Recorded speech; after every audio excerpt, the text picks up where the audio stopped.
DMTV, Billy Kamalo Banaibele.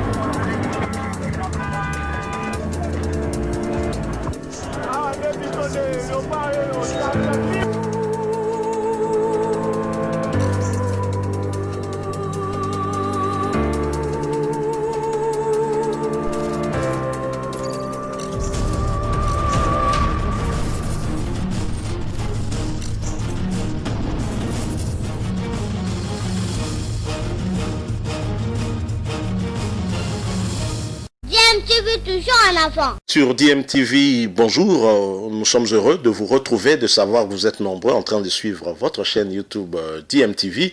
DMTV qui vous propose l'actualité, mais aussi des analyses sur des sujets d'actualité. Nous voulons échanger avec vous sur un sujet d'actualité, bien entendu. C'est en rapport, en tout cas, avec le football. Vous le savez, le chef de l'État, Félix Tshisekedi, a instruit le gouvernement afin que ce dernier puisse prendre des dispositions en vue de la prise en charge des déplacements des équipes engagées dans la compétition du championnat d'élite ici en République démocratique du Congo, qui est la LINAFOOT, la Ligue nationale de football. Et bien entendu, le ministre de tutelle, le ministre des Sports, s'est déjà mis au travail, en tout cas, en vue de matérialiser cette volonté du chef de l'État. Et il a reçu, tour à tour en tout cas, le DG de la compagnie aérienne nationale, Congo Airways, mais il a également reçu les dirigeants des clubs.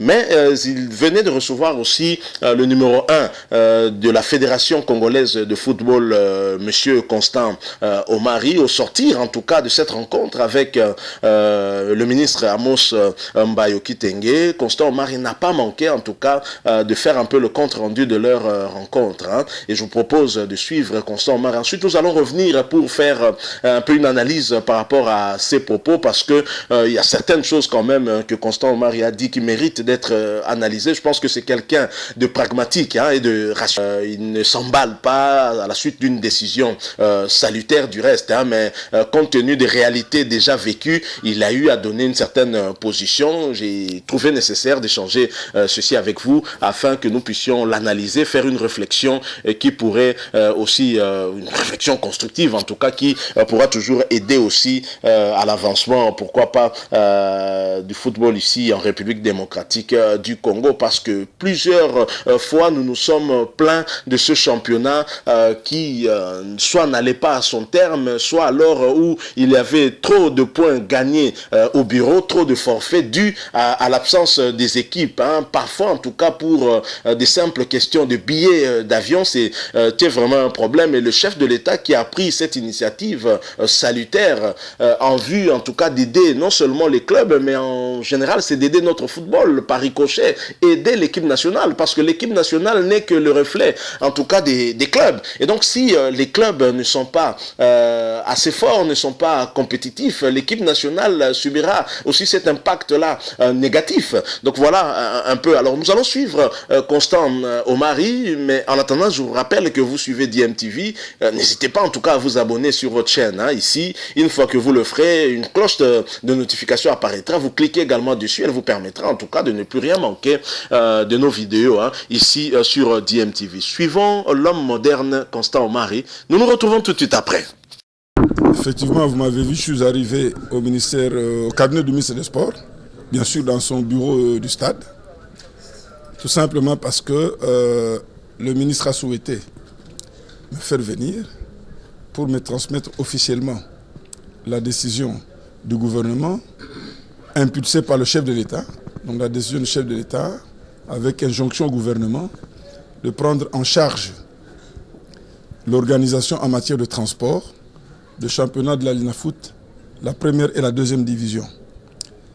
Et donc, dans ce cadre-là, je devais officiellement venir présenter les remerciements de la FECOFA, Fédération Congolaise de Football Association, et derrière elle, de tous les mélomanes de football, pour cette première qui constitue une avancée importante dans le cadre de l'organisation de notre championnat national. Si vous vous souvenez bien, depuis de lustres, paix à son âme, le ministre Kiba Samaliba avait lancé le programme, le même projet, mais hélas, La difficulté, c'était les moyens de transport.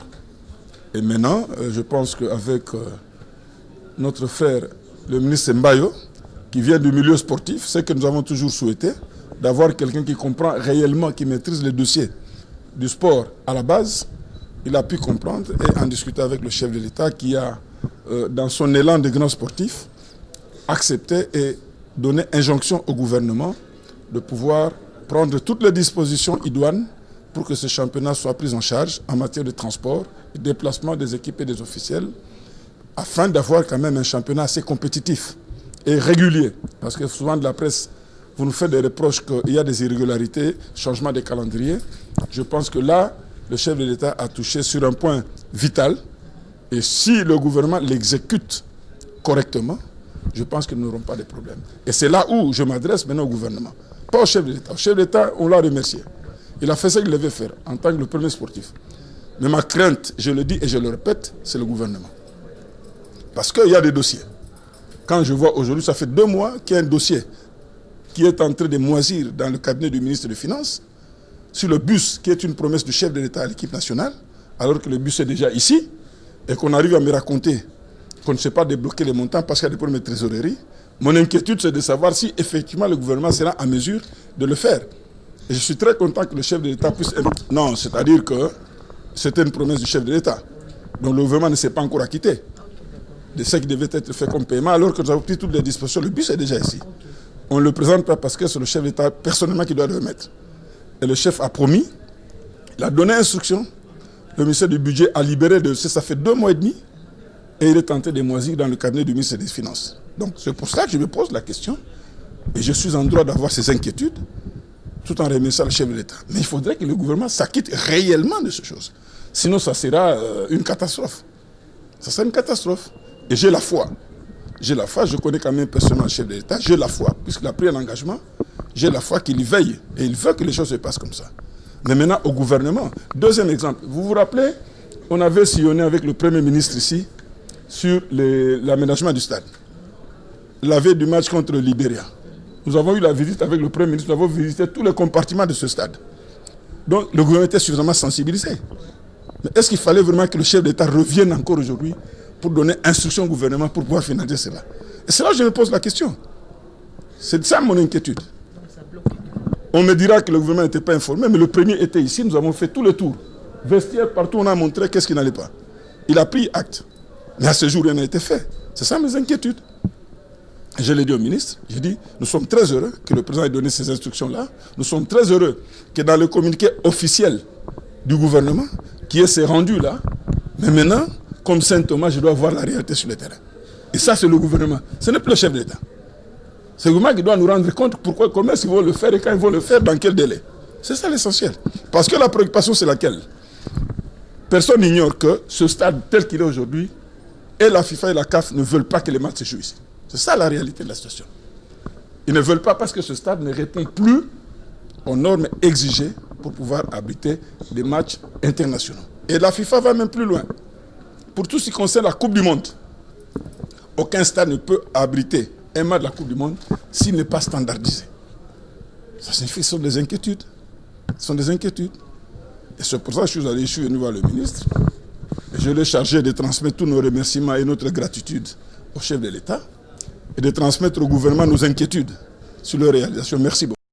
Voilà, nous sommes de retour et là vous venez de suivre Constant Omari, l'homme moderne, le président de la Fédération congolaise de football association, FECOFA, au sortir en tout cas de l'audience lui accordée par le ministre des Sports, Amos Mbayo Kitenge, pour échanger justement sur cette problématique de prise en charge des déplacements des équipes engagées dans la compétition de la Linafoot en Ligue 1 tout comme en Ligue 2. Une décision en tout cas du chef de l'État Félix Antoine Tshisekedi Tshilombo qui a instruit le gouvernement quant à ce, mais Constant Omari, tout en saluant en tout cas cette décision du chef de l'État, reste quand même prudent et surtout il a même utilisé le terme pour dire qu'il est Saint Thomas et donc il attend voir plutôt que se satisfaire rien que de la décision. Il a donné il a donné d'exemples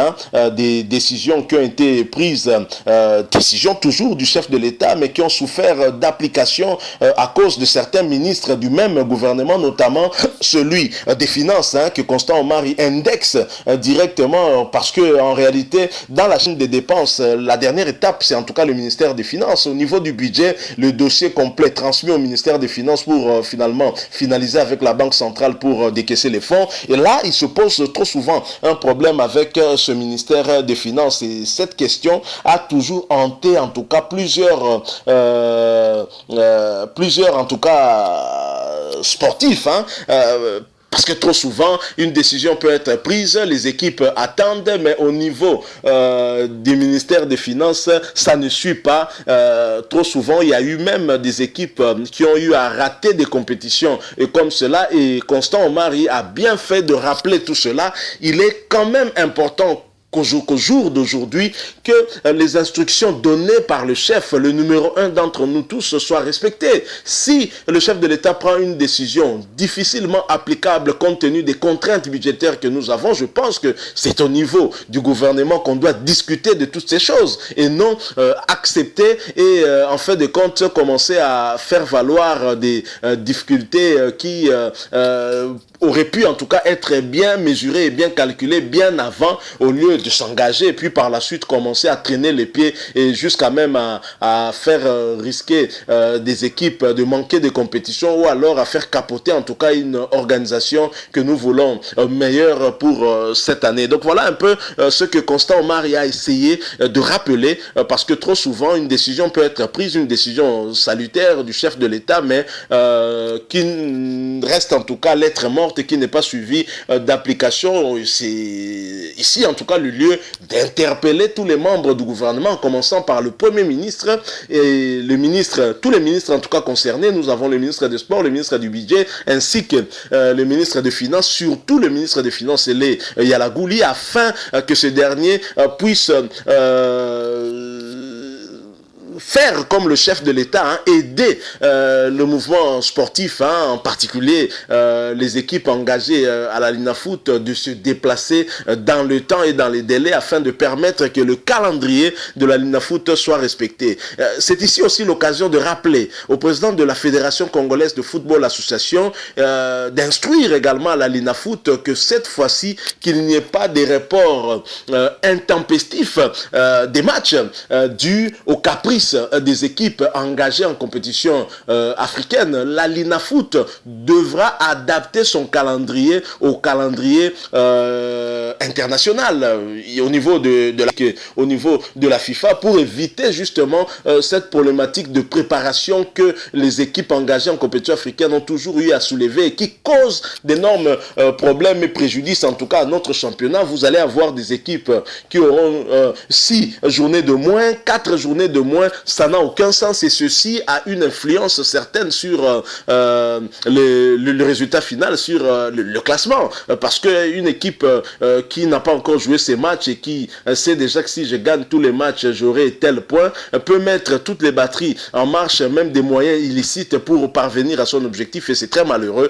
et c'est ce que nous avons toujours trop souvent constaté depuis en tout cas les années passées, lors de l'organisation des championnats, a toujours déploré ce type de situation. Donc le président de la FECOFA devra également prendre soin de veiller à ce que le calendrier de la Linafoot soit respecté au moins à 90%. On peut toujours prévoir une marge d'erreur de 10% due à des imprévus, mais à 90% on devrait être à même de respecter ce calendrier, et ce sera une très bonne chose également pour notre football. Voilà ce que nous avons voulu un tout petit peu partager, échanger avec vous sur ces propos de Constant Omari, qui a indexé en tout cas le ministre des Finances, qui pose problème dans la chaîne des dépenses, surtout en ce qui concerne le sport congolais et le football en particulier. Si vous avez aimé, laissez-nous un like, mais surtout réagissez au travers des commentaires. Mais abonnez-vous également sur votre chaîne DMTV. Vous qui n'êtes pas encore abonné, qu'attendez-vous?